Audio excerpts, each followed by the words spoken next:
Hello friends, मैं अंबिका कुमारी और आप देख रहे हैं लेट्स लर्न विथ अंबिका। बहुत सारे हिंदी साहित्य के क्वेश्चन प्रैक्टिस मैं आपको करवा रही हूँ और बहुत ही बेहतर तरीके से हम देख रहे हैं। एक एक क्वेश्चन हमारा बहुत ज़्यादा इंपॉर्टेंट है जो आपके एग्ज़ाम में पूछा जाता है, चाहे वो कोई भी एग्ज़ाम हो, जहाँ पे भी आपका हिंदी साहित्य आता है वहाँ पे आपका ये इम्पॉर्टेंट हो जाता है। तो कोई भी ये ना पूछें कि किस एग्ज़ाम के लिए है, क्योंकि ये हर एक एग्ज़ाम के लिए इक्वली इम्पॉर्टेंट है। अभी हम बात करें सबसे रिसेंट में जो आपका एग्ज़ाम होने वाला है वो है बीपीएससी का एग्ज़ाम, और उसमें 6 to 12 तक ये सारे एग्ज़ाम आपके काफ़ी ज़्यादा इम्पॉर्टेंट हैं और सारे क्वेश्चंस आपके लिए ही हैं। ठीक है, तो यहाँ पे मैं बात करूँ तो भक्ति काल से पिछली बार बहुत सारे क्वेश्चंस पूछे गए थे और हम कोई रिस्क नहीं लेंगे, बहुत अच्छे से एक एक क्वेश्चंस को देखेंगे। आप सभी जानते हैं भक्ति काल को चार शाखाओं में बांटा गया। सबसे पहले हम देखें तो ये निर्गुण और सगुण में बांटा गया। ठीक है, निर्गुण और सगुण में बांटा गया। निर्गुण और सगुण में बांटा गया। अब देखिए निर्गुण में आपका क्या आता है, संत काव्य धारा आता है और एक सूफी काव्य धारा आता है।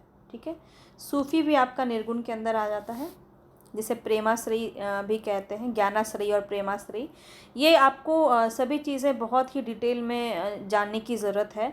देखिए ज्ञानाश्रयी और यहाँ पे देखिए संत काव्य किसने कहा था, राम कुमार वर्मा ने। हमने पिछले क्लास में इसको डिस्कस किया था और इस प्रकार से हमने देखा था। फिर ज्ञानाश्रयी और प्रेमाश्रयी किसने कहा था, तो शुक्ल जी ने ये नाम दिया है। ठीक है, और अगर हम बात करें तो संत कवि और यहाँ पे सगुन में कौन थे, राम काव्य और कृष्ण काव्य। राम काव्य और कृष्ण काव्य, जिसको रामाश्रयी शाखा और कृष्णाश्रयी शाखा के नाम से भी आप जानते हैं, जो कि शुक्ल जी ने दिया है। और इसी को राम काव्य और कृष्ण काव्य नाम किसने दिया है, राम कुमार वर्मा ने दिया है। तो ये बातें आपको पता होनी चाहिए। तो हम देखिए अभी संत काव्य के क्वेश्चंस हम देख रहे हैं, इसके बाद हम सूफी काव्य देखेंगे, उसके बाद हम राम काव्य देखेंगे, उसके बाद हम कृष्ण काव्य देखेंगे। तो बहुत सारे लोगों की जो ये क्यूरियोसिटी है ना कि अभी आपने मैम भक्ति काल आप आ गए लेके अष्टछाप, अभी तक आपने क्वेश्चन में नहीं कराया ये वो। तो देखिए आपका एक एक चीज़ सीक्वेंस में चलेगा। अभी हम संत देख रहे हैं, संत में बहुत सारी चीज़ें, लेकिन मैं आपसे छांट के मैं आपको क्वेश्चन करवा रही हूँ जो आपको जानना ही चाहिए, आपके लिए बहुत इंपॉर्टेंट है। ऐसे क्वेश्चंस मैं आपको करवा रही हूँ और उसके माध्यम से मैं आपको बहुत सारे फैक्ट्स भी बता रही हूँ, ताकि आपका आगे वाला चीज़ भी क्लियर हो जाए, पीछे की कहानी जहाँ से प्रश्न बन सकते हैं वो भी क्लियर हो जाए। ठीक है, तो बस तसल्ली से आपको पूरा वीडियो कंप्लीट देखना है। बहुत सारी चीज़ें आप समझेंगे यहाँ से, आपको बहुत सारी चीज़ें आज यहाँ से सीख कर आप जाएंगे। इसके बाद हम सूफी काव्य देखेंगे, फिर राम काव्य और उसके बाद हम कृष्ण काव्य। तो मैं आपको पहले बार में ही क्लियर ये बातें कर दी हूँ। चलिए अब हम यहाँ पे देखते हैं इनमें से कौन वैष्णव भक्ति का आचार्य नहीं है। जितने लोग चैनल पर नए जुड़े हैं सब्सक्राइब करके बेल आइकन ज़रूर दबा लीजिएगा, ताकि इन सभी वीडियो को आप समय पे देख पाएँ, आपको नोटिफिकेशन तभी मिल पाएगा। और पसंद आएगा तो लाइक और शेयर ज़रूर कर दें, जल्दी से शेयर कर दो सभी को। जितने भी आपके आसपास में जितने भी सहयोगी, जितने भी साथी हैं जो आपके साथ जुड़े हुए हैं, उनको आप इसको शेयर कर सकते हैं और पसंद आए तो लाइक कर सकते हैं। इतना तो आप कर ही सकते हैं ना। चलिए, ये मेरे मोटिवेशन के लिए ज़रूरी है, क्योंकि ये सारे पीडीएफ वगैरह बनाने में मुझे बहुत मेहनत लगती है और ये सब मैं खुद ही करती हूँ अकेले। तो इसीलिए थोड़ा सा तो मोटिवेशन मुझे भी चाहिए होता है, ताकि मुझे लगे कि मैं सही दिशा में बढ़ रही हूँ और आपको ये चीज़ें पसंद आ रही हैं। तो चलिए हम आगे बढ़ते हैं। अब कोई बात नहीं होगा, सीधा हम पॉइंट पे चलते हैं। इनमें से कौन वैष्णव भक्ति का आचार्य नहीं है, बताएंगे। वल्लभाचार्य, माधवाचार्य, शंकराचार्य व रामानुजाचार्य। तो यहाँ पे कौन सा आपका सही हो जाएगा। बहुत सारी चीज़ें आपको समझ में आएंगी, बस धैर्य रखना है और पूरा वीडियो कंप्लीट देखना है। तो यहाँ पे जो आपका राइट ऑप्शन हो जाएगा वो क्या हो जाएगा, शंकराचार्य। शंकराचार्य जी जो हैं ये निर्गुण की प्रधानता है इनके अंदर। ठीक है, तो ये निर्गुण शाखा के अंदर आ जाते हैं। और अगर मैं वल्लभाचार्य की बात करूं तो ये वल्लभाचार्य आपके मध्वाचार्य हो गए। अगर इनका देखिए सबसे ज़्यादा इनसे अगर पूछा जाता है तो वो इनका दर्शन पूछा जाता है। तो यहाँ पे सीधा सीधा मैं आपको बताती चलती हूँ। कल मैंने बहुत अच्छे से सारे संप्रदाय को देखा है, बहुत अच्छे से सारे संप्रदाय को, उनके अंदर जितनी भी जैसे उनकी जो दर्शन है उनको हमने देखा है। तो वल्लभाचार्य के अंदर कौन सा था, शुद्धा द्वैतवाद। आप खुद से वहाँ पे बोल सकते हैं, जहाँ भी आप देख रहे हैं खुद से बोलिए, चाहे आप कमेंट बॉक्स में इसको नोट कीजिए या फिर लिखिए, इससे आपको याद होगा। मध्वाचार्य के अंदर क्या था, झट से बोलना है आपको। अब आपको आंसर फटफट आना चाहिए, द्वैतवाद। ठीक है, और रामानुजाचार्य के अंदर आ गया विशिष्टाद्वैतवाद। हमने बताया था आपको, विशिष्ट है, राम क्या है, विशिष्ट है, और विशिष्टाद्वैतवाद के अंदर ये आ जाएंगे। ठीक है, तो इतनी बातें आपको क्लियर हो गई। शंकराचार्य नहीं आते। शंकराचार्य का अगर दर्शन बात करें तो शंकराचार्य का दर्शन क्या है? अद्वैतवाद, अद्वैतवाद है। ठीक है, क्लियर है इतनी बातें? बस ये आपको ध्यान में रखना है, सभी का दर्शन आपको पता होना चाहिए। ठीक है, बाकी सभी जो है आपके इन्हीं से संबंधित आचार्य है, वैष्णव भक्ति से संबंधित आचार्य हैं, वल्लभाचार्य, मध्वाचार्य और रामानुजाचार्य। ठीक है, वैष्णव भक्ति, और ये सभी जो है इसमें वैष्णव भक्ति से सगुण की प्रधानता रही है, ये भी प्रश्न पूछा जा सकता है। तो ये सभी आपके सगुण धारा के अंदर आते हैं, ये भी बात आपको याद रखना है। और शंकराचार्य आपके निर्गुण के अंदर आते हैं। ठीक है, निर्गुण के अंदर आते हैं, संत काव्य धारा के अंदर आते हैं। चलिए आगे बढ़ते हैं नेक्स्ट क्वेश्चन पे। नेक्स्ट क्वेश्चन है यहाँ पे, ब्रह्म संप्रदाय का प्रवर्तक कौन है? कल भी बता चुकी हूँ, ये क्वेश्चन का आंसर आपको बहुत आसानी से आना चाहिए। और यहाँ पे आपका राइट ऑप्शन क्या हो जाएगा, तो समझ लीजिए इसको। अगर मैं बात करूँ विष्णु स्वामी की, तो विष्णु स्वामी का कौन सा संप्रदाय है? रुद्र संप्रदाय है। ठीक है, निम्बार्काचार्य का कौन सा संप्रदाय है? सनकादि, कल ही बताया है ना सारा, सनकादि संप्रदाय है। हित हरिवंश का कौन सा संप्रदाय है? हित हरिवंश का राधा वल्लभ संप्रदाय है, राधा वल्लभ संप्रदाय, राधा वल्लभ संप्रदाय। तो कौन हो जाएंगे? मध्वाचार्य हो जाएंगे, जिनका ब्रह्म संप्रदाय है। ठीक है, ये हमने देखा, ये चार तो हमने देख लिया। इसके अलावा भी कोई और है, रामानुजाचार्य। रामानुजाचार्य जी का कौन सा है? श्री संप्रदाय। एक मिनट, रामानुजाचार्य, इनका कौन सा है? श्री संप्रदाय है और विशिष्टाद्वैतवाद है, ये याद रखेंगे। ये श्री संप्रदाय के अंदर आते हैं। संप्रदाय अलग है, दर्शन अलग है, दोनों को ध्यान से समझना है। ठीक है, तो इतनी बातें आपको ध्यान रखनी है, इतनी बातें आपको अच्छे से पता होनी चाहिए। और देखिए यहाँ पे निम्बार्काचार्य का सनकादि संप्रदाय है। और अगर दर्शन की बात करें तो कौन सा था? द्वैताद्वैतवाद, द्वैताद्वैतवाद 2 बार था। निम्बू हमने याद किया था ना, 2 निम्बू से याद किया था हमने द्वैताद्वैतवाद। और विष्णु स्वामी की अगर हम बात करें तो शुद्धाद्वैतवाद के ही अंदर आते हैं ये विष्णु स्वामी। ठीक है, ये सिद्धाद्वैतवाद के ही अंदर आ जाते हैं। और वल्लभाचार्य तो है ही शुद्धाद्वैतवाद के अंदर। ठीक है, वल्लभाचार्य भी आपके शुद्धाद्वैतवाद के अंदर आते हैं। तो इतनी बातें क्लियर है। चलिए आगे बढ़ते हैं नेक्स्ट क्वेश्चन पे। नेक्स्ट क्वेश्चन है यहाँ पे आपका, निम्नलिखित में से कौन श्री कृष्ण भक्ति का संप्रदाय नहीं है? श्री कृष्ण भक्ति का संप्रदाय कौन सा नहीं है? श्री वल्लभ संप्रदाय, हरिदासी संप्रदाय, तत्सुखी संप्रदाय या फिर गौड़ीय संप्रदाय? तो यहाँ पे आपको बताना है राइट ऑप्शन क्या हो जाएगा। अब यहाँ पे श्री वल्लभ संप्रदाय जो है वो क्या है? श्री वल्लभ संप्रदाय वल्लभाचार्य के द्वारा प्रवर्तित हुआ है, ये आपको पता ही है, वल्लभाचार्य के द्वारा। ये मैं बोल देती हूँ, पता लिखने में बहुत टाइम जाता है। तो वल्लभाचार्य के द्वारा होता है। हरिदासी आपको पता है, हरिदास निरंजनी के द्वारा जो है हरिदासी संप्रदाय का प्रवर्तन हुआ है। गौड़ीय संप्रदाय जो है ये आपको ध्यान रखना है, गौड़ीय संप्रदाय किनके द्वारा हुआ है? चैतन्य महाप्रभु। ठीक है, चैतन्य महाप्रभु, ये कल भी बताया था आपको, चैतन्य महाप्रभु के द्वारा प्रवर्तित हुआ है गौड़ीय संप्रदाय। तो यहाँ पे आपका राइट ऑप्शन क्या हो जाएगा? तत्सुखी संप्रदाय, जो श्री कृष्ण भक्ति परंपरा के अंदर संप्रदाय के अंदर नहीं आते हैं। तत्सुखी संप्रदाय जो है कृष्ण भक्ति से संबंधित नहीं है। और इनके प्रवर्तक कौन है? तो याद रखिए जीवाराम, जीवाराम जो है इनके प्रवर्तक हैं। इतनी बातें आपको ध्यान रखनी है, समझ में आया? चलिए आगे बढ़ते हैं। नेक्स्ट क्वेश्चन पे हम बढ़ रहे हैं और यहाँ पे आपको क्या करना है? तो इसको सुमेलित करना है। और यहाँ पे आपको अनुयायी दिए गए हैं, अनुयायी दिए गए हैं, ध्यान से समझेंगे। अनुयायी अलग होते हैं, प्रवर्तक अलग होते हैं। तो आपको इस प्रकार के क्वेश्चन, और ये क्वेश्चन आपको कहाँ पूछा गया है? तो ये क्वेश्चन 2-3 जगह आपका पूछा गया है। एक तो आपका यूपी पीजीटी में पूछा गया है, और नेट जेआरएफ में भी पूछा गया है। ठीक है, नेट में भी ये क्वेश्चन बना है, और यूजीसी नेट में, और 2020 में ही ये क्वेश्चन बना है। ठीक है, तो ये बातें आपको ध्यान रखनी है, यहाँ से क्वेश्चन बन सकता है। एक मैंने इस प्रकार से आपको दे दिया है ताकि आपको एक आइडिया लग जाए। तो यहाँ पे देखिए वल्लभ संप्रदाय जो है वो किसके अंदर आ जाएगा? तो गोविंद स्वामी के अंदर आ जाएगा। ये 5th नंबर में जो है गोविंद स्वामी हो जाएंगे। निम्बार्क संप्रदाय के जो अनुयायी हैं वो कौन हो जाएंगे? वो हो जाएंगे हरिव्यास देव। राधा वल्लभ संप्रदाय के जो अनुयायी हैं वो है दामोदर दास। और चैतन्य संप्रदाय के कौन हो जाएंगे? गदाधर भट्ट। ठीक है, इसके अलावा मैं बात करूँ, जगन्नाथ स्वामी बच गए ना, तो ये किससे संबंधित है? ये भी ध्यान रखिए, हरिदासी। ये क्वेश्चन बहुत बनता है आपका, हरिदासी को ही सखी संप्रदाय भी कहते हैं। ठीक है। और इसी को क्या कहते हैं, टट्टी संप्रदाय भी कहते हैं। टट्टी संप्रदाय भी जो है किसे कहते हैं, हरिदासी संप्रदाय या फिर सखी संप्रदाय को ही कहते हैं। और इसके अनुयायी कौन है, जगन्नाथ स्वामी। ठीक है, इतनी बातें आपको क्लियर है।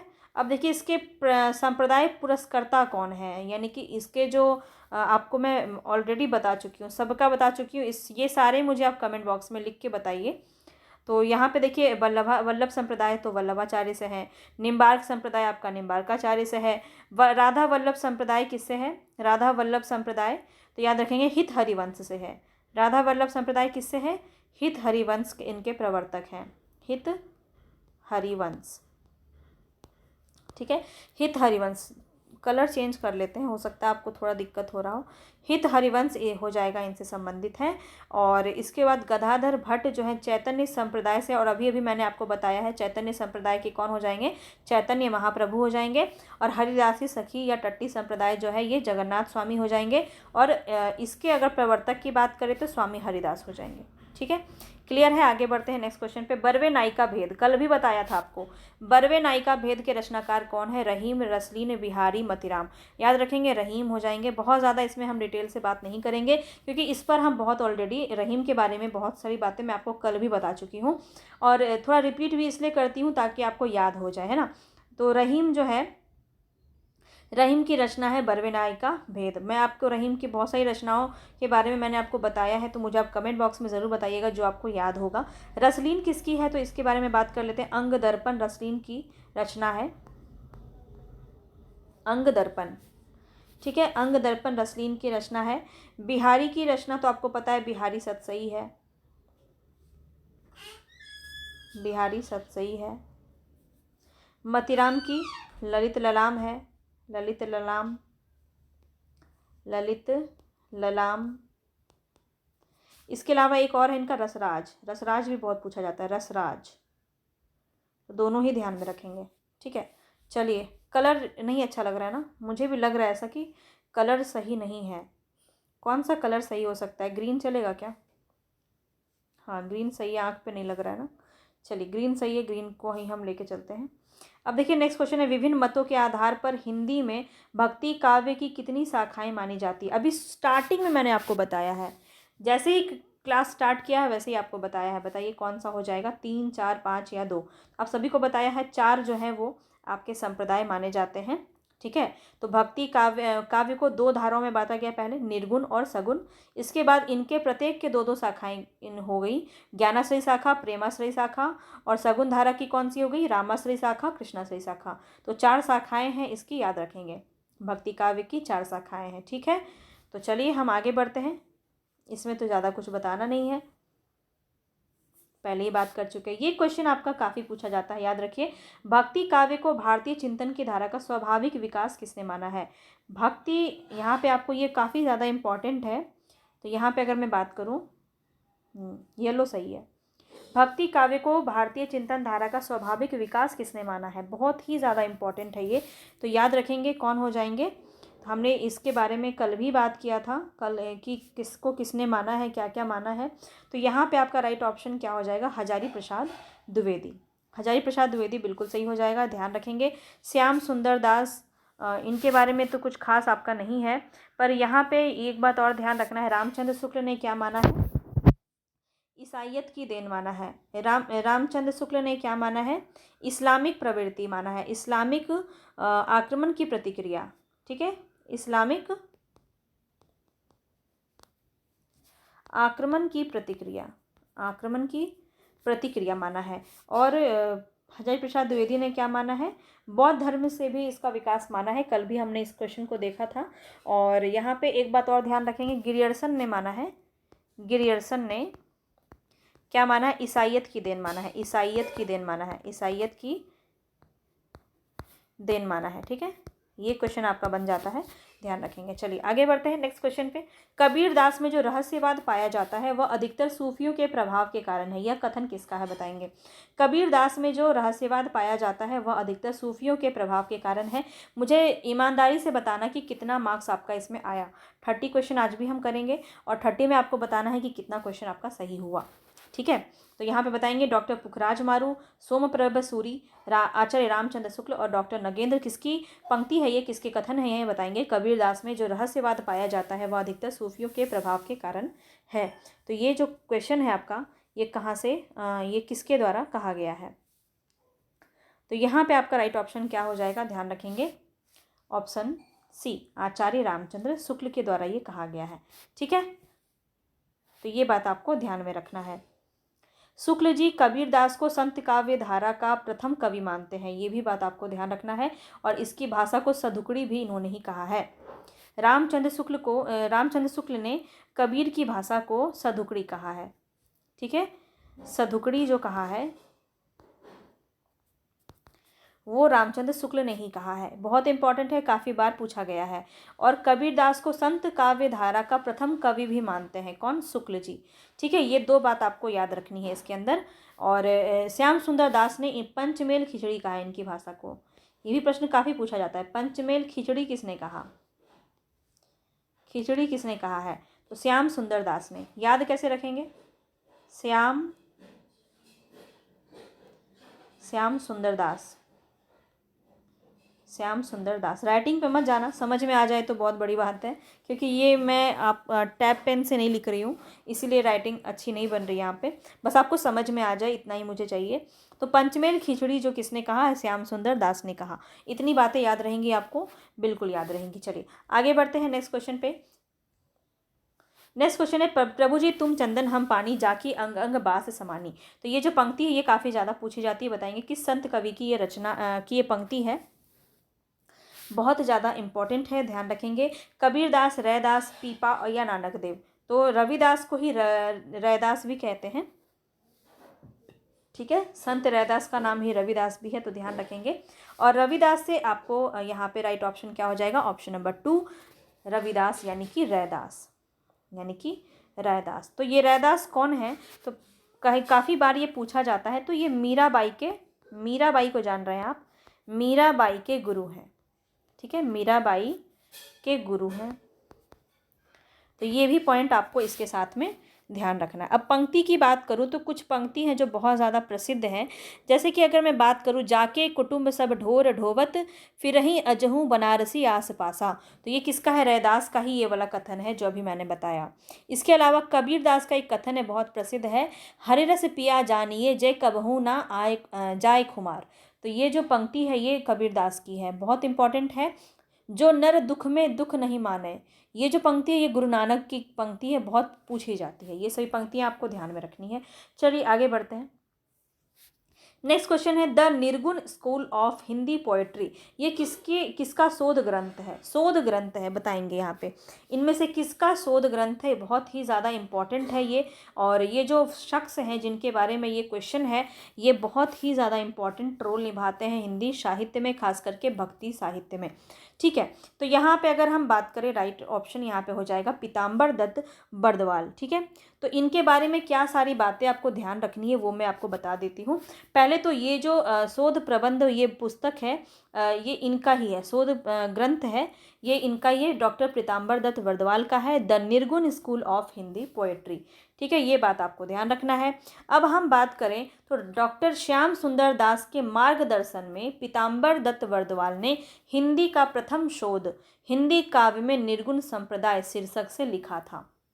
ये क्वेश्चन आपका बन जाता है कभी कभी, तो ध्यान रखेंगे। प्रथम शोध जो इन्होंने किया था वो हिंदी काव्य में निर्गुण संप्रदाय के शीर्षक से किया था। हिंदी काव्य में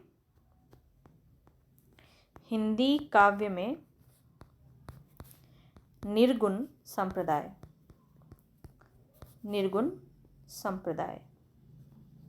ठीक है, तो ये जो है इस शीर्षक से इन्होंने पहली बार शोध किया था। किसके कहने पर, किसके मार्गदर्शन पर, तो श्याम सुंदर के मार्गदर्शन पर। ये प्रसिद्ध साहित्यकार हैं, आलोचक हैं और निबंधकार भी हैं।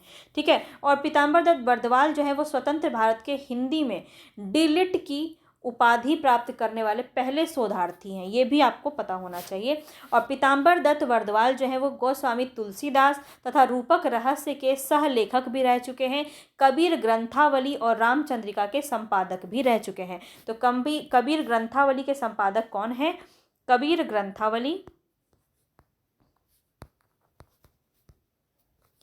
कबीर ग्रंथावली और रूपक रहस्य। रूपक रहस्य तो इसके संपादक रह चुके हैं, ठीक है, इसके संपादक रह चुके हैं कौन? तो पीताम्बर दत्त बर्दवाल। ये बात आपको ध्यान में रखनी है। इन्होंने गोरखनाथ की रचनाओं का संपादन गोरखबानी नाम से किया है। तो एक और कौन सा है? गोरखबानी।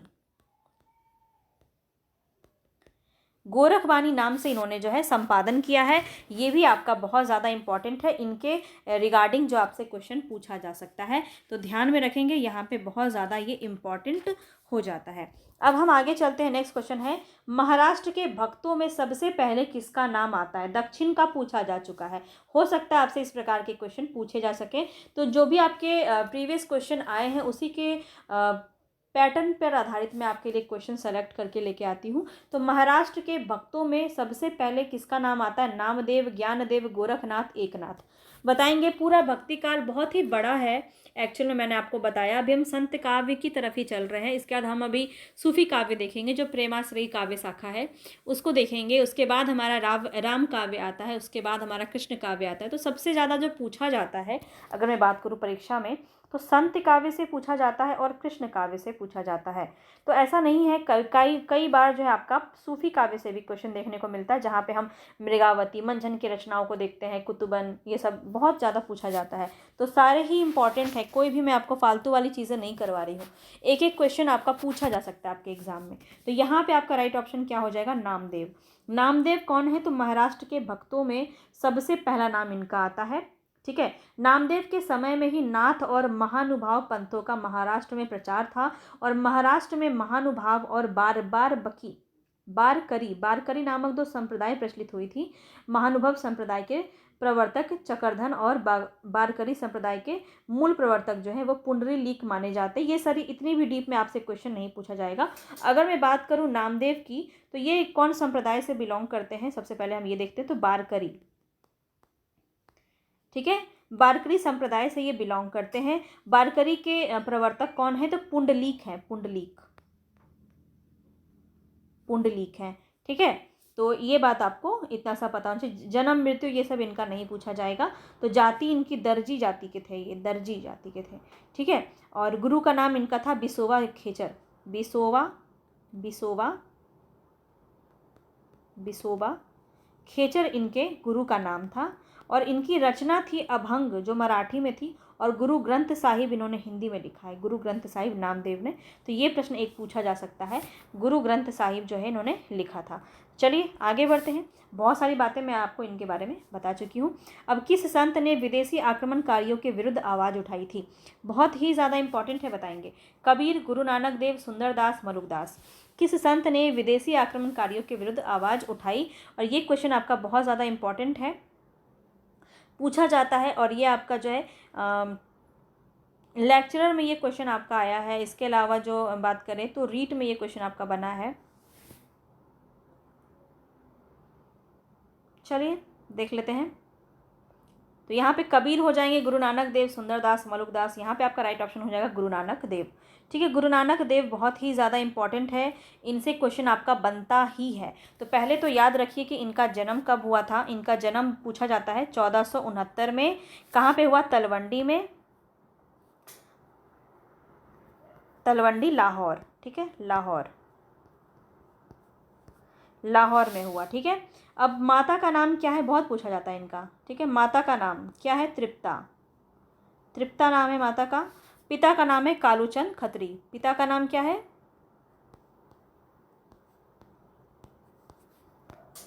कालूचंद्र खत्री। अब पत्नी का नाम पूछा जाता है। पत्नी का नाम क्या है इनका? तो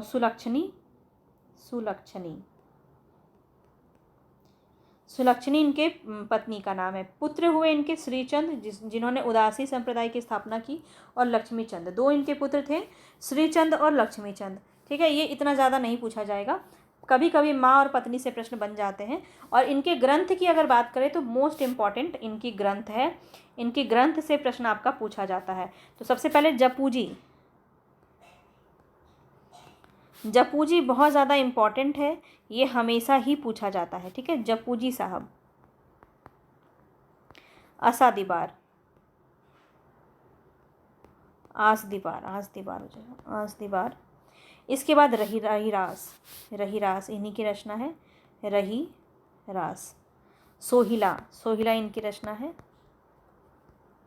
सोहिला, है ना। और नसीहतनामा खड़ी बोली में लिखी गई है इनकी, नसीहतनामा, नसीहतनामा ये इनकी खड़ी बोली में, खड़ी बोली में लिखी गई है। तो इसको भी ऐसे ही आप ध्यान में रखेंगे, ठीक है। इतनी बातें आपको याद रखना है। गुरु नानक का रागी नाम का मुसलमान शिष्य था जो नानक के गे पदों को गाता था। तो काफ़ी बार ये प्रश्न भी आपका पूछा गया है। चलिए आगे बढ़ते हैं। माया महाठगनी हम जानी किस भक्त कवि की, कवि का ये कथन है। तो अब देखिए कबीरदास से ना बहुत सारे कथन पूछे जाते हैं, जो इंपॉर्टेंट है मैं आपके लिए लेके आई हूँ। माया महाठगनी हम जानी, ये किसका कथन है, तो मैं आपको आंसर भी बता ही दी हूँ इसमें। तो कबीरदास जो है इनका कथन है, ये ध्यान में रखेंगे। इस कथन के माध्यम से कबीरदास ने क्या कहा है, तो कई बार जो है इनके कथन से आपको पूछा जा सकता है कि इसका अर्थ क्या है, किस प्रकार से इसका अर्थ यहाँ पे होगा। तो यहाँ पे माया महाठगनी हम जानी के बारे में अगर बोला जाए तो क्या हो जाएगा, इस कथन के माध्यम से कबीरदास ने माया का सूक्ष्म विश्लेषण प्रस्तुत किया है महाठगनी के रूप में, जिसके जाल से केवल गुरु के ज्ञान के द्वारा ही निकला जा सकता है। कबीर का अगर हम जन्म देखें तो 1398 में इनका जन्म हुआ लहरतारा वाराणसी में, लहरतारा वाराणसी में इनका जन्म आपको बिल्कुल ध्यान में होना चाहिए। और इनकी मृत्यु कब हुई, 1518 में मगहर में, मगहर बस्ती में, मगहर बस्ती में, मगहर बस्ती में। तो ये बात भी आपको पता होना चाहिए। रामानंद इनके गुरु का नाम अगर पूछा जाए, गुरु का नाम पूछा जाए तो क्या हो जाएगा, रामानंद, रामानंद इनके गुरु का नाम था। कबीरदास जो थे वो साक्षर नहीं थे, अतः उनकी वाणियों का संग्रह उनके शिष्य धर्मदास ने किया। तो इनके वाणियों का संग्रह किसने किया, धर्मदास ने, ठीक है। धर्मदास काफ़ी ज़्यादा ये पूछा जाता, याद रखिए। इनकी रचना है बीजक, बीजक जो है, बीजक नामक ग्रंथ में इन्होंने कबीरदास की वाणियों का संग्रह किया है। और इस बीजक के 3 भाग हैं, इस बीजक के 3 भाग हैं। कौन कौन से हैं, एक है आपका साखी, एक है आपका सबद और एक है आपका रमैनी। साखी, सबद, रमैनी ये इनके ग्रंथों का नाम है। साखी क्या है, तो कबीर की शिक्षाओं और सिद्धांतों का निरूपण अधिकतर साखी में हुआ है। साखियों में दोहे के साथ साथ सोरठा छंद का प्रयोग देखने को मिलता है, याद रखेंगे। यहाँ से प्रश्न आपका बन जाता है कि साखी में क्या बातें कही गई हैं। सबद की अगर हम बात करें तो सबद क्या है, एक गेय पद है, गेय पद है इसमें, ठीक है, गेय पद है, याद रखेंगे। सबद में क्या है, गेय पद है, जिनमें कबीर के प्रेम और अंतरंग साधना की अभिव्यक्ति हुई है। इसमें उनके भावावेश की प्रधानता है। रामायणी के बारे में बात करें तो रामायणी क्या हो जाएगा, इनमें कबीर के रहस्यमयी और दार्शनिक विचारों की अभिव्यक्ति को किया गया है। चौपाई छंद में लिखा गया है रामायणी, ये आपको ध्यान रखना है। तो तीनों की अगर हम इम्पॉर्टेंट बात करें तो साखी में हमने देखा सोरठा छंद का प्रयोग किया गया है, बहुत पूछा जाता है, इसको नोट कर लीजिए। मैं ऐसे ही बेकार में नहीं लिखूंगी इतनी बातें। तो साखी में सोरठा का प्रयोग किया गया है सबसे ज़्यादा, सबद में गेय का प्रयोग किया गया है और रामायणी में आपका दोहा का प्रयोग, नहीं, चौपाई का प्रयोग किया गया है, चौपाई का प्रयोग किया गया है। तो इतनी बातें आपको इसमें याद रखनी। चौपाई छंद का प्रयोग किया गया है, बहुत एग्जाम में ये पूछा जाता है। आगे बढ़ते हैं, नेक्स्ट क्वेश्चन है यहाँ पे आपका, दादू दयाल की शिष्य परंपरा में असंबद्ध संत कौन है। कौन यानी कि दादू दयाल के शिष्य में शामिल नहीं है, ये आपको बताना है। तो यहाँ पे अगर हम देखें तो कौन सा आपका सही हो जाएगा, तो देखिए सुंदरदास भी है, रज्जब भी है, गरीबदास भी है, पीपा नहीं है, ठीक है। तो यहाँ पे अगर हम बात करें तो दादू दयाल का जन्म अगर हम देखें, यहाँ पे देखिए पीपा इनके शिष्य परंपरा में शामिल नहीं है, और सुंदरदास हैं, रज्जब भी है और गरीबदास भी हैं। तो दादू दयाल का जन्म जो है 1544 ईस्वी के समय में का माना जाता है। इनकी शिष्य परंपरा में कुल 52 शिष्य शामिल थे, ठीक है। दादू पंथ के उत्तराधिकारी दादू के पुत्र गरीबदास थे, ये गरीबदास हैं।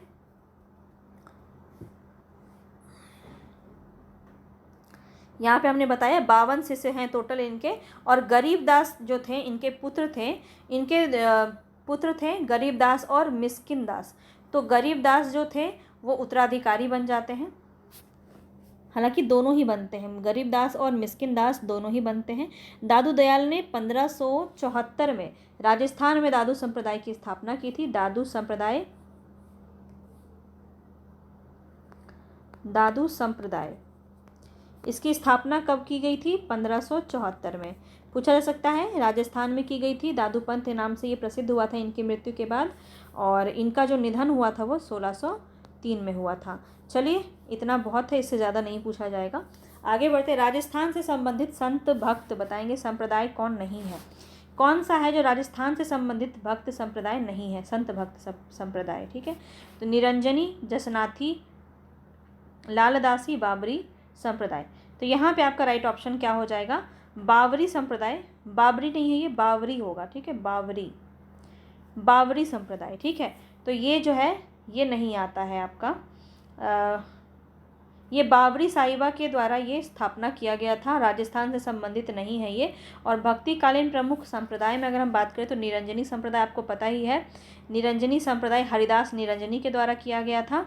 और जसनाथी जो है,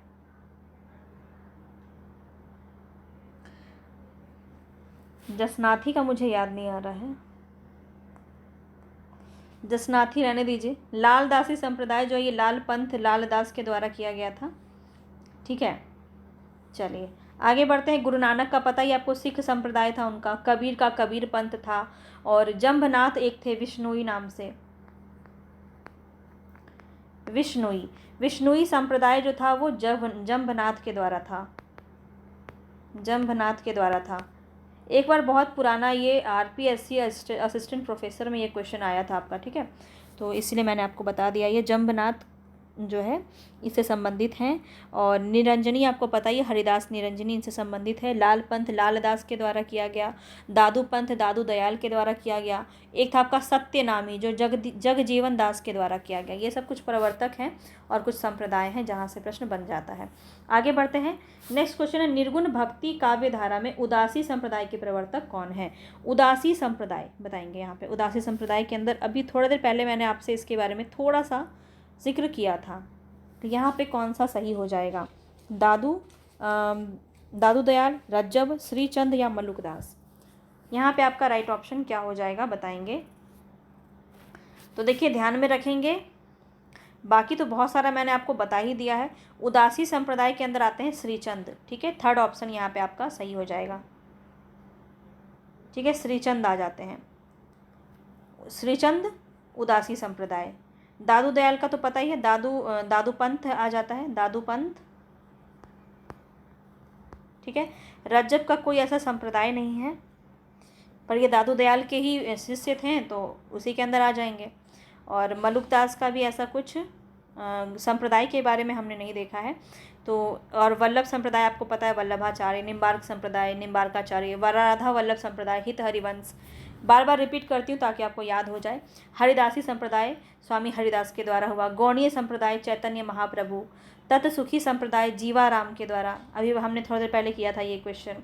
रुद्र संप्रदाय विष्णु स्वामी के द्वारा। ठीक है, तो ये सभी आपको याद रखने हैं। चलिए आगे बढ़ते हैं। कबीर का भक्ति आंदोलन विद्रोह मूलक है जो गोस्वामी तुलसीदास का प्रतिरोधात्मक था। तो ये आपका जो कथन है ये किसके द्वारा कहा गया है? कबीर भक्ति आंदोलन का विद्रोह मूलक है तो तुलसीदास प्रतिरोधक हैं। बताएंगे? तो ये जो कहा गया है ये किसने कहा है? रामचंद्र शुक्ल ने, डॉक्टर नगेंद्र ने, डॉक्टर बच्चन सिंह ने या रामविलास शर्मा ने? बहुत ही अच्छा क्वेश्चन है। बताएंगे यहाँ पे राइट ऑप्शन क्या हो जाएगा? तो यहाँ पे जो राइट ऑप्शन हो जाएगा वो doctor Bachchan Singh, third option यहाँ पे आपका बिल्कुल सही हो जाएगा। चलिए आगे बढ़ते हैं। नेक्स्ट क्वेश्चन है, गुरु नानक देव की माता का नाम क्या था? बताया था ना आपको, अब यहाँ बताइए। तो देखिए आपको मैंने बताया था माता का नाम तृप्ता था, फोर्थ ऑप्शन यहाँ पे सही हो जाएगा। पत्नी का नाम सुलक्षणा था, सुलक्षणी था। ठीक है, पत्नी का नाम था, यहाँ पे कहीं नहीं है, तो तृप्ता ही हो जाएगा। चलिए आगे बढ़ते हैं, इनके बारे में बता ही चुकी हूँ आपको। हम तो भक्ति मुक्ति में आया, गुरु प्रसाद राम गुण गाया। ये पंक्ति बताएंगे किस ग्रंथ से लिया गया है? बहुत ही इंपॉर्टेंट है, बताएंगे। यहाँ पे आपका राइट ऑप्शन क्या हो जाएगा? फटाफट से करेंगे। यहाँ पे जो राइट ऑप्शन है वो कबीर की परचई से लिया गया है ये, ठीक है, कबीर की परचई से लिया गया है। इस काव्य पंक्तियाँ जो है प्रसिद्ध ग्रंथ कबीर की परचई से लिया गया है, जिसके रचनाकार कौन है, श्री अनंत दास माने जाते हैं, ठीक है। इसके रचनाकार कौन माने जाते हैं, अनंत दास। तो यूपी टीजीटी में पूछा गया है क्वेश्चन, देख सकते हैं किस प्रकार का क्वेश्चन आपका बनता है। तो मैं आपको बस सिंपल 2-4 करवा दूँ तो चलेगा, काम नहीं चलेगा। तो मेरा उद्देश्य ये है कि आपको आपका सिलेक्शन मिल जाए, एक सीट आपको मिल जाए बस। तो उसके लिए आपको मेहनत करनी पड़ेगी और मेहनत करने के लिए मैं तैयार हूँ, बस आपको मेरे साथ लगे रहना है और बराबर रिवीजन करते रहना है। तो अनंत दास की रचना है कबीर की परचई और इसी से ये पंक्ति आपका लिया गया है, ठीक है। कबीर की परचई में 6 प्रतियां उपलब्ध हैं, जिसमें कबीर के जीवन की प्रमुख घटनाओं का उल्लेख मिलता है। जैसे कबीर काशी में निवास करने वाले मुसलमान जुलाहे थे, ये उसमें कहा गया है। उन्होंने रामानंद से दीक्षा प्राप्त की थी। सिकंदर शाह ने कबीर पर अनेक अत्याचार किए। समस्त ग्रंथ चौपाई और दोहों में लिखा गया है। ये सभी बातें ध्यान रखेंगे। चलिए आगे बढ़ते हैं। संत काव्य परंपरा का कौन सा कवि अपनी विद्वता के कारण सबसे प्रसिद्ध है? सबसे शिक्षित कौन माने जाते हैं? धर्मदास, रविदास, सुंदरदास, रजबदास। तो बहुत ही इजी क्वेश्चन है ये, काफ़ी बार एग्जाम में आ जाता है। सुंदरदास यहाँ पे आपका बिल्कुल सही हो जाएगा, ठीक है। सुंदरदास जो है वो संत काव्य परंपरा के सर्वाधिक काव्य कला निपुण, शास्त्रज्ञ और सुशिक्षित संत माने जाते हैं। इनका जन्म की अगर हम बात करें तो जयपुर में दौसा नामक स्थान पर इनका जन्म होता है। जयपुर में दौसा नामक स्थान पर इनका जन्म होता है 1596 में। और इनकी मृत्यु हो जाती है 1689 में, ठीक है, 1689 में। तो आगे देखिए, इनके पिता का नाम क्या था? तो परमानंद खांडेवाल। इनके पिता का नाम क्या था? पिता का नाम क्या था? परमानंद खांडेवाल, ठीक है, परमानंद खांडेवाल इनके पिता का नाम था। सुंदरदास के गुरु कौन थे? दादू दयाल, ये तो हमने देख लिया है ना। दादू दयाल इनके क्या थे? गुरु थे, ठीक है।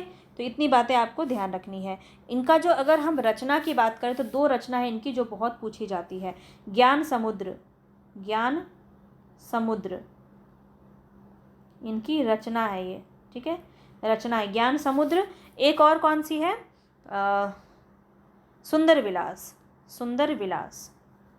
सुंदरदास की रचना है सुंदर विलास, याद रहेगी।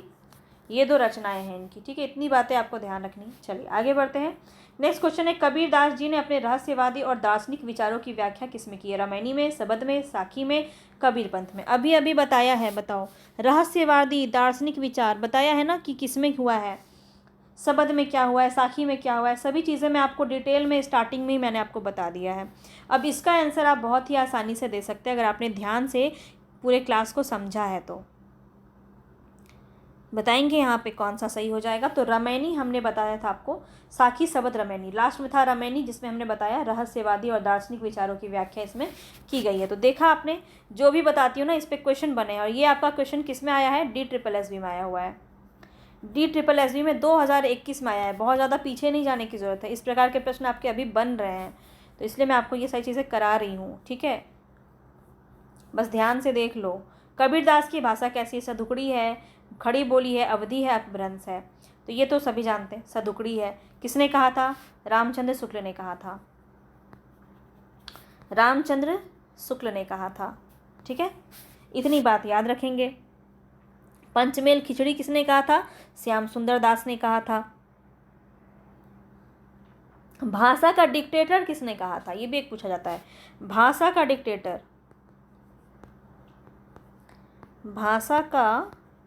डिक्टेटर इन्हें कहा गया है। किसने कहा है? तो हजारी प्रसाद द्विवेदी ने, हजारी प्रसाद द्विवेदी जी ने कहा है, ठीक है। याद रखो, ये 3 बात याद रख लो, पहले भी बताया है, ठीक है। सदुकड़ी किसने कहा है? रामचंद्र शुक्ल ने कहा है। पंचमेल खिचड़ी किसने कहा है? श्याम सुंदर दास ने कहा है। और भाषा का डिक्टेटर किसने कहा है? हजारी प्रसाद द्विवेदी ने कहा है। चलिए आगे बढ़ते हैं। नेक्स्ट क्वेश्चन है, पाहन पूजे हरि मिले मैं तो पूजू पहाड़। ये पंक्ति काफ़ी ज़्यादा पूछी जाती है। बताएंगे रसखान रहीम मलुकदास कबीर किसकी ये पंक्ति है? तो याद रखेंगे कबीर की पंक्ति है। और कबीर के बारे में मैं ऑलरेडी आपको सारी बातें बता चुकी हूँ, तो ध्यान रखेंगे सभी बातों को। और ये याद रखें, भक्ति काल के निर्गुण शाखा के, ज्ञानाश्रयी शाखा के कवि हैं कबीरदास, और ये सब आपको पता ही है। डॉक्टर बच्चन सिंह ने लिखा है कि हिंदी भक्ति काव्य का प्रथम क्रांतिकारी पुरस्कर्ता कौन है? कबीर है। तो बहुत सारे लोग मानते हैं कबीर को। ये प्रश्न आपसे वैसे बनेगा नहीं, ठीक है। चलिए आगे बढ़ते हैं। बीजक नाम से इनकी वाणी का संग्रह किसने किया? धर्मदास ने किया। ये सब बात आपको याद रखना है। आगे बढ़ते हैं। निर्गुण भक्ति धारा का कवि कौन नहीं है? नानक, जायसी, मीरा, कबीर। अब देखिए यहाँ पे निर्गुण भक्ति धारा यानी कि संत, या तो संत होगा या तो सूफी होगा, यही दो है ना। ज्ञानाश्रयी और प्रेमाश्रयी, ये दो आपके आते हैं निर्गुण के अंदर। तो देख लो यहाँ पे, नानक तो है आपके संत, जायसी हैं आपके सूफी कवि, कबीर हैं आपके संत कवि, तो कौन हो जाएंगे? मीरा यहाँ पे आपके राइट ऑप्शन हो जाएंगे। कृष्ण काव्य धारा के अंदर आती हैं ये, ठीक है। कृष्ण काव्य धारा के अंदर आती हैं आपकी मीरा, ठीक है। इतनी बात आपको ध्यान रखनी है। और मीराबाई जो है कृष्ण की उपासना प्रियतम या पति के रूप में इन्होंने किया है। मीराबाई की भाषा को राजस्थानी मिश्रित ब्रज भाषा कहते हैं। ये सब बात आपको ध्यान रखना है। चलिए, जब हम कृष्ण काव्य देखेंगे तो हम और डिटेल में इनके बारे में जानेंगे, समझेंगे। आगे देखते हैं, सिख संप्रदाय के प्रवर्तक कौन है? गुरु अर्जुन देव, अंगद देव, गुरु नानक या गोविंद सिंह?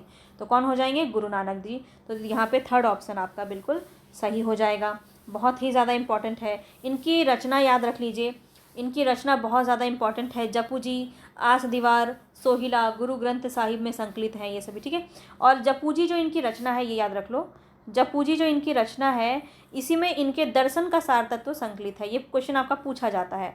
जो भी बोलती हूँ ना मैं कि पूछा जाता है, तो समझो वो पूछा गया है, ठीक है, ऐसे ही नहीं बोल रही हूँ। तो जपू जी जो है ना, वो आपका गुरु नानक जी के दर्शन का उसमें सार तत्व है। ये क्वेश्चन बना है आपका कि किसमें गुरु नानक के दर्शन का सार तत्व देखने को मिलता है।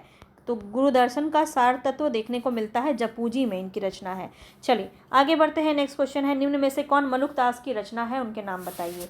तो मृगावती, सुंदर विलास, सुंदर विलास हमने अभी भी देखा है सुंदरदास की है। बीजक कबीर की है। रतन खान किसकी है? रतन खान यहाँ पे किसकी हो जाएगी? तो याद रखेंगे मलुकदास की हो जाएगी, ठीक है। मृगावती तो आपको पता ही है कुतुबन की है, जो हम देखेंगे आगे सूफी काव्य में। सूफी काव्य के कवि हैं ये, ठीक है।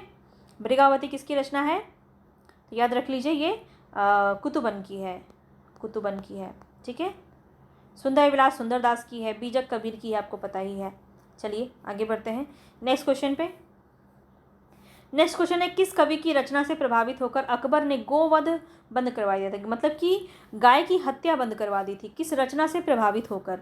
तो वो कौन से कवि हैं जिनकी रचना से प्रभावित होकर अकबर ने गौ हत्या को बंद करवा दिया था?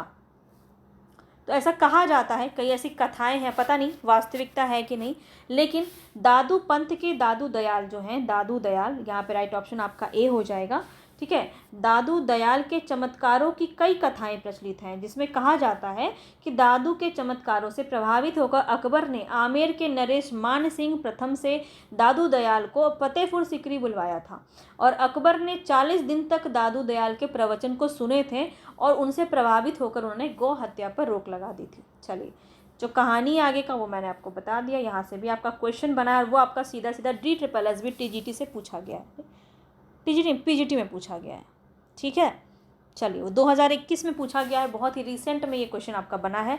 तो देख सकते हैं आप किस प्रकार के क्वेश्चन आपके जो हैं बनते जा रहे हैं दिनों दिन। नेक्स्ट क्वेश्चन है, चलती चाकी देख के दिया कबीरा रोए, दो पाटन के बीच में साबुत बचाना कोई। सबको पता है कबीर की ये पंक्ति है, पर क्वेश्चन पूछा जा रहा है शब्द शक्ति कौन सी होगी इसमें।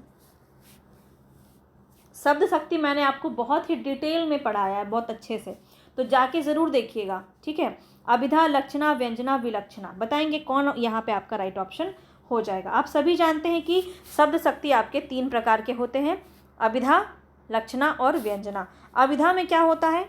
तो सीधा सरल अर्थ पाठक को समझ में आ जाता है अभिधा शब्द शक्ति के अंदर। व्यंजना में क्या होता है? जब किसी शब्द के अभिप्रेत अर्थ जो होता है उसका बोध ना तो मुख्यार्थ होता है और ना ही लक्ष्यार्थ होता है। ये लक्ष्यार्थ मुख्यार्थ क्या होता है ये सब आप समझ जाएंगे जब आप शब्द शक्ति पढ़ेंगे, ठीक है। बहुत ही डिटेल में अच्छे से बताया मैंने आपको। बल्कि कथन के संदर्भ में अलग अलग अर्थ या व्यंग्यार्थ से होता है, वहाँ पे आपका व्यंजना हो जाता है, ठीक है। और लक्षणा क्या होता है? जहाँ पे किसी किसी बात को किसी और तरीके से कहा जाता है, जैसे कि मुख्यार्थ में बाधा होने पर प्रयोजन के कारण किसी शक्ति का मुख्यार्थ से संबंधित अर्थ लक्षित होता है, वहाँ पे आपका लक्षणा शब्द शक्ति हो जाता है। तो सीधा सीधा अगर हम बात करें कि बात कहीं और निशाना कहीं और, ऐसे कहते हैं ना, तो वो आपका कहाँ होता है, ये आपका अव्यंजना के अंदर होता है कि चलती चाकी देखकर दिया कबीरा रोए, दो पाटन के बीच में साबुत बचाना कोई। किसी और के बारे में यहाँ पर बात कही जा रही है और यहाँ पे आपका राइट ऑप्शन व्यंजना हो जाएगा। सी ऑप्शन आपका बिल्कुल सही हो जाएगा। बहुत डिटेल में देख लीजिएगा, शब्द शक्ति समझ में आ जाएगा आपको। चलिए आगे देखते हैं। दुल्हन गावहु मंगल चार पद में प्रेम का कौन सा रूप दिखाया गया है। ये क्वेश्चन बहुत ज़्यादा पूछा जाता है और ये अगर मैं बात करूँ तो ये आपका जो है ये काफ़ी ज़्यादा आपका साहित्य के सिलेबस में मिलता है, ये हर एक एग्ज़ाम में आपका पूछते हैं इससे। तो ये आपको बताना है साहचर्य जन्य प्रेम है, सहज प्रेम है, विषम प्रेम है या दाम्पत्य प्रेम का वर्णन इसमें किया गया है। तो ये बात आपको पता होनी चाहिए कि इसमें जो है पति के रूप में परमात्मा को दिखाया गया, यानी दाम्पत्य प्रेम का वर्णन जो है इसमें इसका रूप अगर हम बात करें, दाम्पत्य प्रेम का रूप देखने को मिला है। दुल्हन गावहु मंगल चार, मारे घर आवे राजा राम भरतार, इस प्रकार से पूरी पंक्ति है। और यहाँ पे हम अगर बात करें तो कबीरदास की जो साधना पद्धति है, दुल्हन के, देखिए कबीर अपनी आत्मा को दुल्हन के रूप में व्यक्त करते हैं, मतलब उनकी जो आत्मा है वो दुल्हन है, और राम यानी परमात्मा को उन्होंने भरतार या पति के रूप में व्यक्त किया है। कबीर अपने आप को इस पद में प्रेम के उच्चतर अवस्था में स्त्री हृदय के समतुल्य पाते हैं। उनके अपने आप को दुल्हन के रूप में देखते हैं और भाव समाधि की अवस्था में पाते हैं। परमात्मा के सुमरन के प्रक्रिया में उन्होंने राम को यानी कि अर्थात उनके पति भरतार के रूप में उन्होंने इसको व्यक्त किया है। ठीक है, तो इसमें क्या हुआ है, इनके निर्गुण संत शिरोमणि कबीरदास जो हैं उलटबासी का वर्णन इन्होंने किया है। उलटबासी क्या होती है, यहाँ से प्रश्न आपका बीपीएससी में पूछा गया था। तो समझिए उलटबासी का मतलब होता है बातों को उल्टा करना, उलटबासी। ठीक है, उलटबासी का उनके जो ग्रंथ है बीजक के रामायणी में संबंधित है। रामायणी आपने अभी अभी पढ़ा था। रामायणी में क्या है, बहुत सारे जो उनके रहस्य जो है उसमें उनका वर्णन किया गया है। तो ये रहस्य जो है रामायणी में वर्णन किया गया है और ये उसी से संबंधित है। अगर पूछा जाए उलटबासी आपका किस में देखने को मिलता है कबीर के रचनाओं में, तो रामायणी में मिलता है। ये भी प्रश्न बहुत ज़्यादा इम्पोर्टेंट है, तो याद रख लेना। ठीक है, अब बच्चन सिंह जो है उन्होंने कहा इनके बारे में कि हिंदी भक्ति काव्य का प्रथम क्रांतिकारी पुरस्कर्ता कबीर हैं। कबीर के गुरु का नाम क्या था, रामानंद। और मुसलमान के अनुसार कबीर के गुरु का नाम क्या था, ये भी काफ़ी बार पूछा जाता है। एक तो थे रामानंद, देखो यहाँ पे गुरु से संबंधित प्रश्न बनते हैं, ये ध्यान से समझिए। एक तो हिंदू में अगर देखा जाए तो रामानंद थे। अब कई लोग मानते हैं कि वो मुस्लिम थे कबीर, तो मुसलमानों के अनुसार उनके कौन थे, तो सूफ़ी का फ़कीर थे एक शेख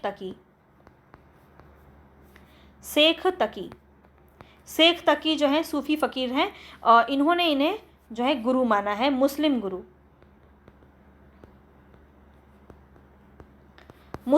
ठीक है, शेख तकी को माना है। ये सिकंदर लोदी के पीर गुरु भी थे।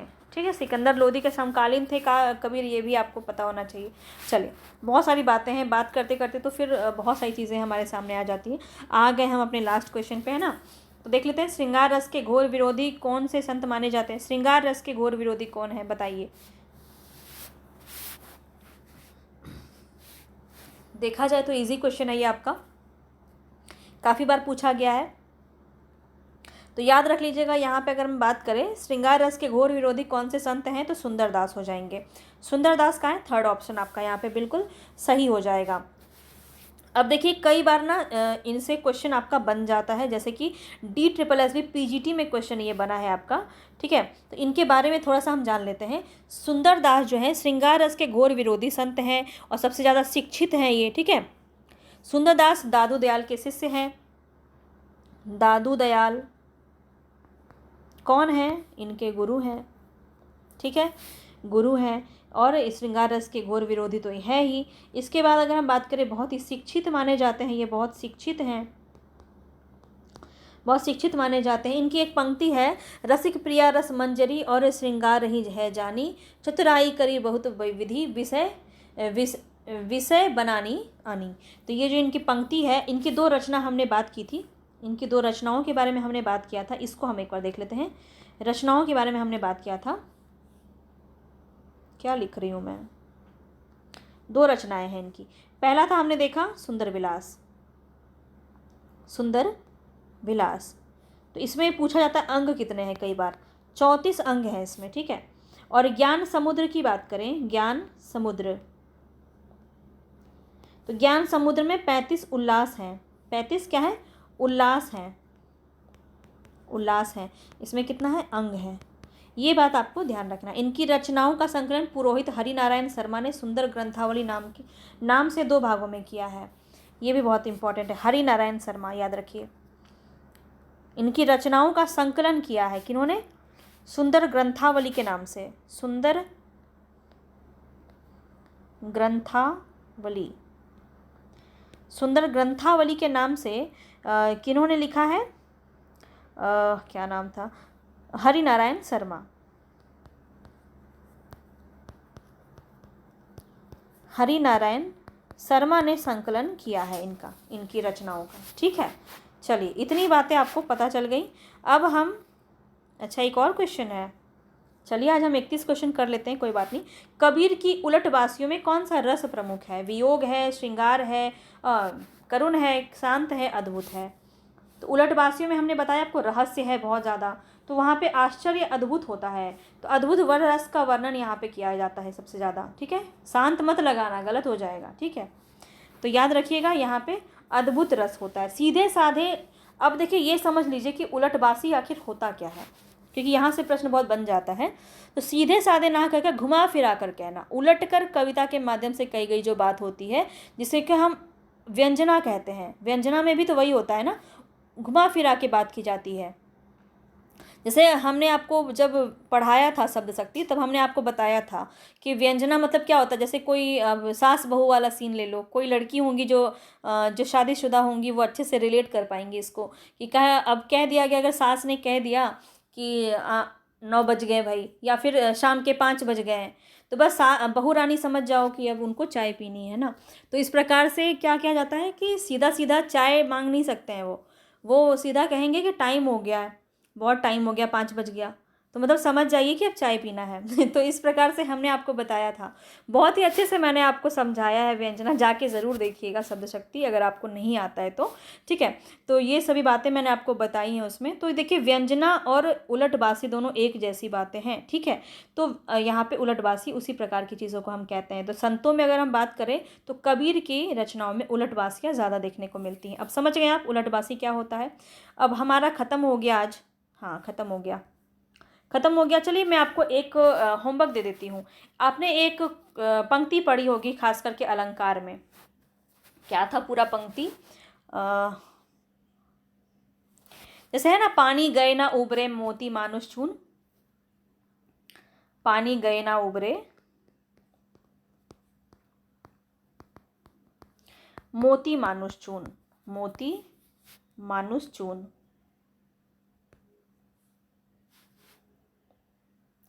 बताइए ये पंक्ति जो है ये किसकी है, ये पंक्ति किसके द्वारा कही गई है, ये मुझे आप कमेंट बॉक्स में बताइएगा, ठीक है।